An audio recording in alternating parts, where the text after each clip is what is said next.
Hello. So in this video, we're going to talk about Seneca's Epistle 47, which I'm reading out of the Norton Anthology of World Literature. So Seneca was an ancient Roman philosopher in the Stoic tradition. And Epistle 47 is interesting because it's about slavery.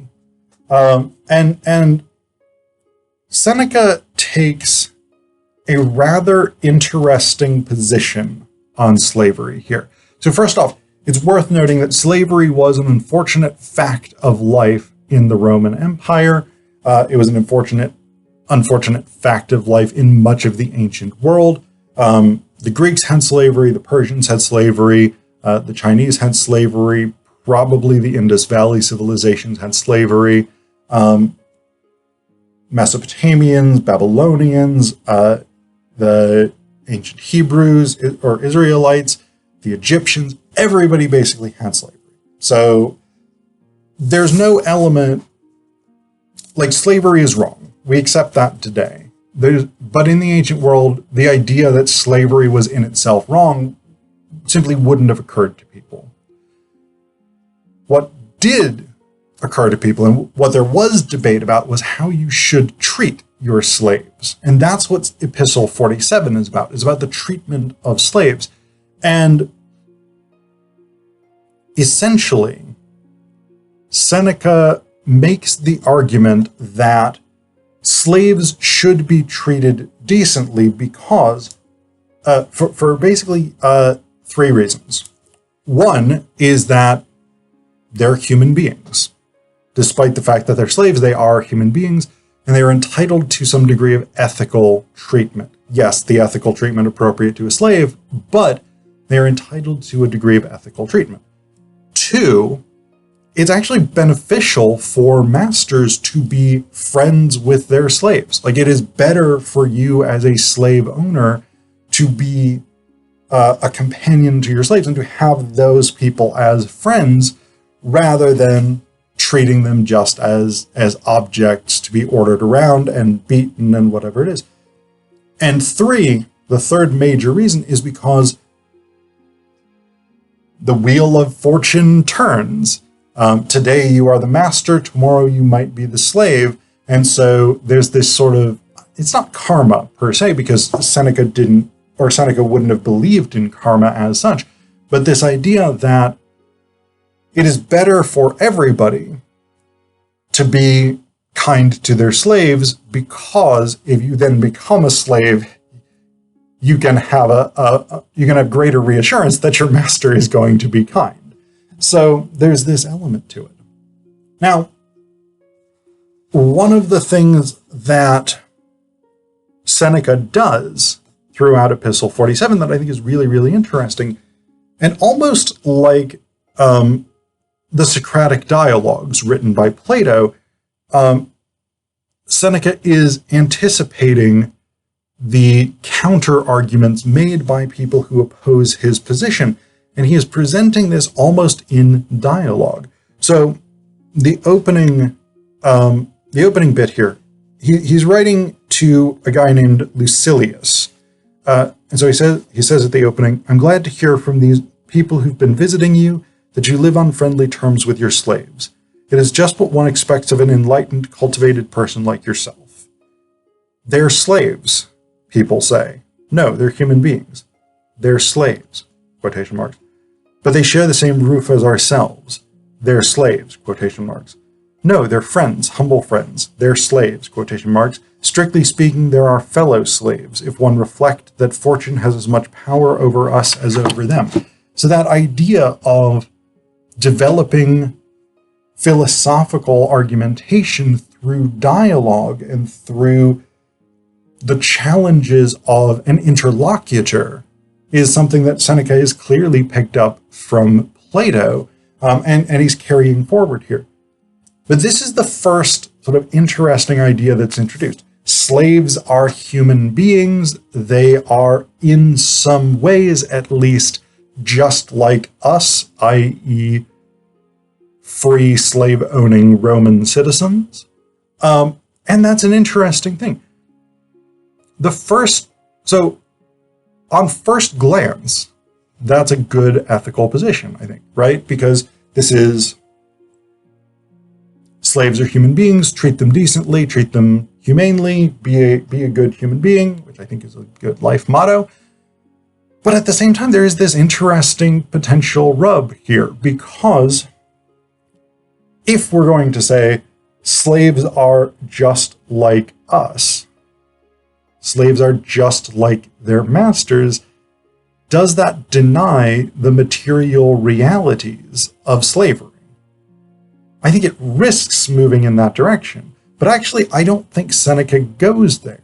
I think there is that sort of implication. And if we take this paragraph, this opening paragraph of Epistle 47 in isolation, yeah, it raises that question. But if we move on past that, what we get in the second paragraph is this depiction of venal gluttony and sort of wrathful violence against slaves.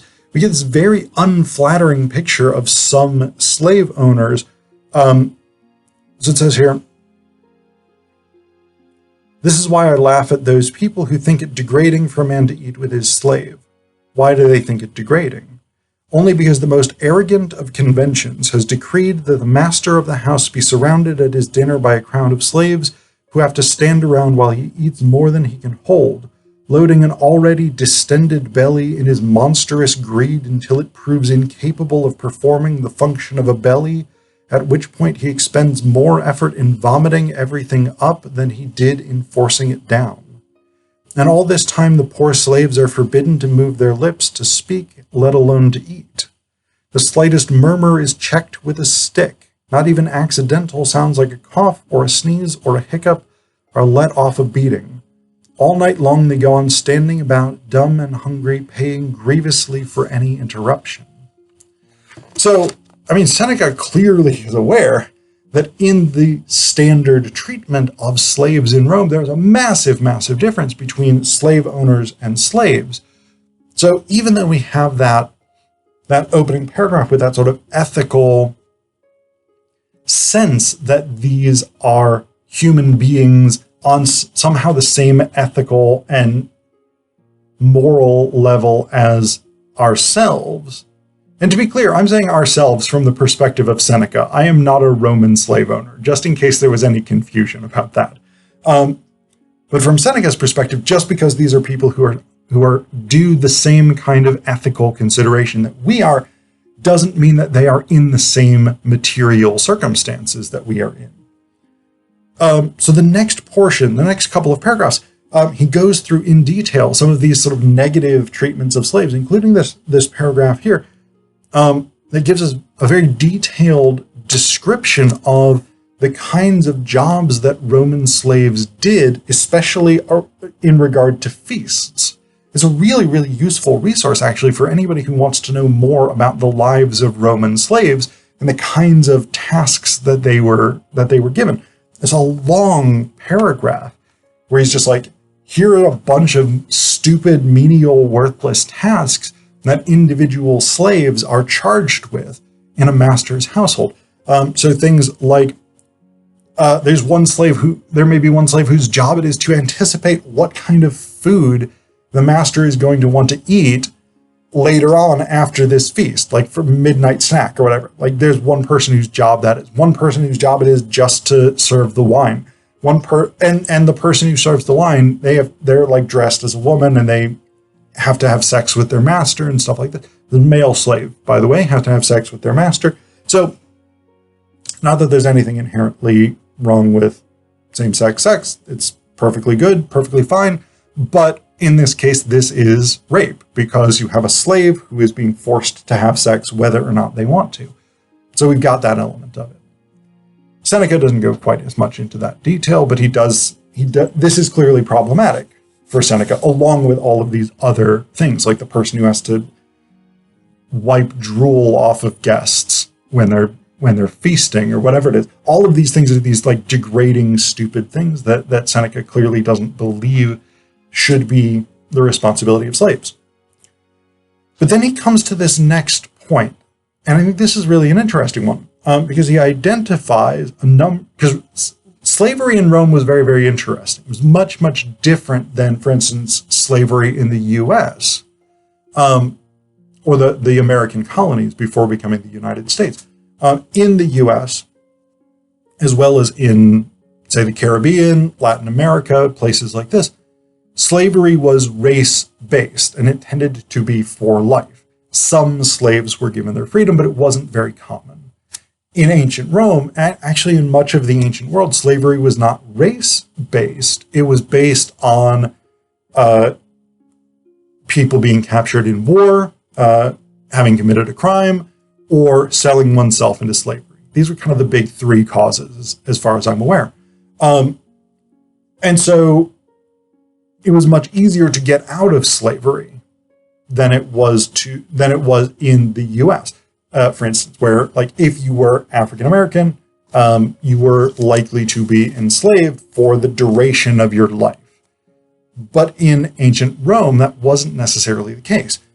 Many, many, many more slaves were freed. There were many more avenues toward freedom than there were in the U.S. context. Which is, again, not to say that this was a humane system or an ethical system, but it was a system that comparatively was probably better than U.S. race-based slavery.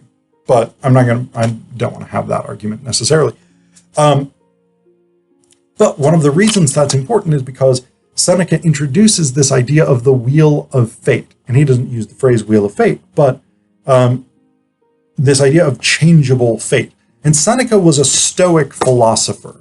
So that was actually really important to ancient Roman Stoic philosophy, this idea that fate will do unto you what fate wants to do unto you, and what you have to do is accept that. You have to learn to live with what fate has done to you. So he says here, how about reflecting that the person you call your slave traces his origin back to the same stock as yourself, has the same good sky above him, breathes as you do, lives as you do, dies as you do. It is as easy for you to see in him a freeborn man as for him to see a slave in you. And because he points to these particular examples of slaves who have been freed and then acquired social standing, so he says here, yet have a look at the number of masters he has from the ranks of these very slaves. Take Callistus's one-time master. I saw him once actually standing waiting at Callistus's door and refused admission while others were going inside. The very master who had attached a ticket price to the man and put him up for sale, along with other rejects from his household staff. So this former slave of Callistus has gained social standing, has gained wealth, has gained influence, and now Callistus, his former, Callistus's former master, has sort of come to Callistus's house to say, hey, let's be friends. And Callistus is like, nah, son, ain't happening. And so Seneca sets this idea up that, like, you should be humane to your slaves because you might someday find yourself in the position of being enslaved. And this definitely did happen. And this is developed in the next section. He gives us an interesting sort of variation of the golden rule. I think it's a good variation, perfectly fine. I like the golden rule as such. But he gives us this variation of the golden rule, but it's tied to this idea of changeable fate. So he says, the essence of the advice I'd like to give is this. Treat your inferiors in the way in which you would like to be treated by your own superiors.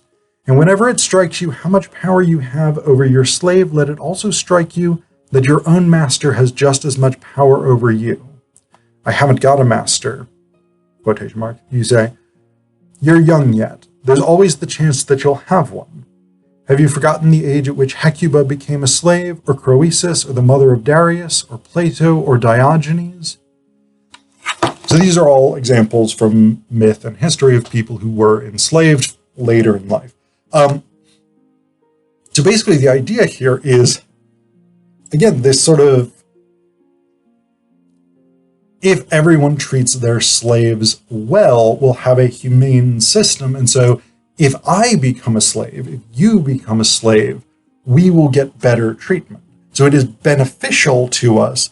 In this case, as a rising tide raises all boats. If everyone is treated better, then if I am in that position where I become a slave, then I will be treated better by virtue of every slave being treated better. So again, it's this idea of changeable fate that's really central to Stoic philosophy, and this idea that you have to engage with fate as such. You have to accept what has happened to you in the world, but also you have an ethical imperative to behave morally well, to be a good person. This is something that you ethically have to do under Stoic philosophy, and that includes treating others with kindness, respect, and dignity.